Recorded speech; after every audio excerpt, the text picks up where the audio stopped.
All right, so it's February 21st, the one really nice day we've had in weeks, and it's gonna snow like crazy tomorrow. So for the first time, we have outside the salt bike. And I have put the Velo Orange aluminum fenders on this bike. Aluminum because this bike is gonna be out in some crusty stuff, and I actually didn't want to use those stainless steel Schwinn or chrome Schwinn fenders. So this is how the bike is currently set up. Obviously the handlebars are not original, nor are those brakes. They're just scavenged and Velo Orange, and in this case these are really nice handlebars. I'll put the name of this particular model in the chat, but they really suit, actually. They're not too big, not too small. Everything else is pretty original except for I converted it to 5-speed. And I have an old 5-speed freewheel and pie plate on the back. It's a bit big, but it kind of looks nice with the fenders. It's not unwieldy at all. So that's how the salt bike took its time, but it's now together. So the purpose of a salt bike is to ride on days when there's salt on the roads. And as you know, if you've been following this series, we put this bike together from the worst of my Schwinn parts. So the wheels in particular are probably the worst rims, although ironically the hubs are not. But should have swapped the rims, but that's a lot of work, as is going up a hill when you're out of shape in the middle of winter. But anyway, everything on this bike is basically the worst that I had. The worst crank, the worst bottom bracket cups, everything put into one bike. It still rides good. It still came together nice. The frame is semi-repainted, and the fork is irrevocably bent. But look at this nice day. This is salt bike weather. We can even go out in the rain on this bike. Here we go. Look at that. Oh yeah. So if I fire up that front brake though, you're gonna hear it. Ooh, listen to that. I may try to keep adjusting those pads. I got the shakes out, but they sound like crap. But the bike will stop, and it's fun. So we might put you on time lapse and maybe well, let's see where we end up. Definitely got to switch hands so that I'm on the back brake though. Holding the GoPro by hand, no fun. Need to get something to attach this to a helmet, which I'm not wearing.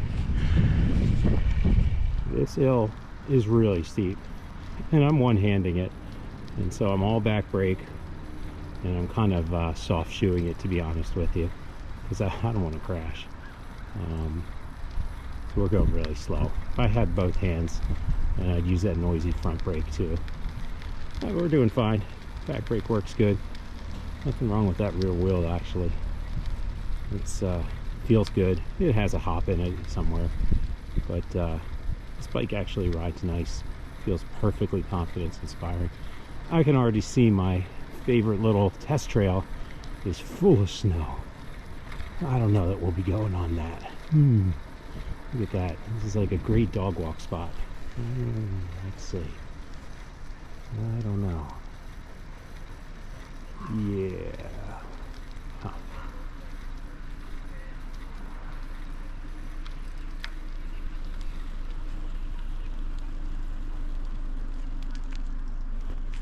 Maybe I'll do it, but I need both hands. Yeah, I bailed on that, so I'm gonna have to go up that really steep hill. That trail was just a mix of ice and melted snow. Just not today. Give it a couple weeks and it'll be ready. So, a little bit of a trouble shifting into that really big 30-tooth gear ring. So I've futzed with it, and now I'm in it. Let's see how she does up this hill. It's a good test of a bike. Does it handle the strain of an uphill slug? Even better test of the rider.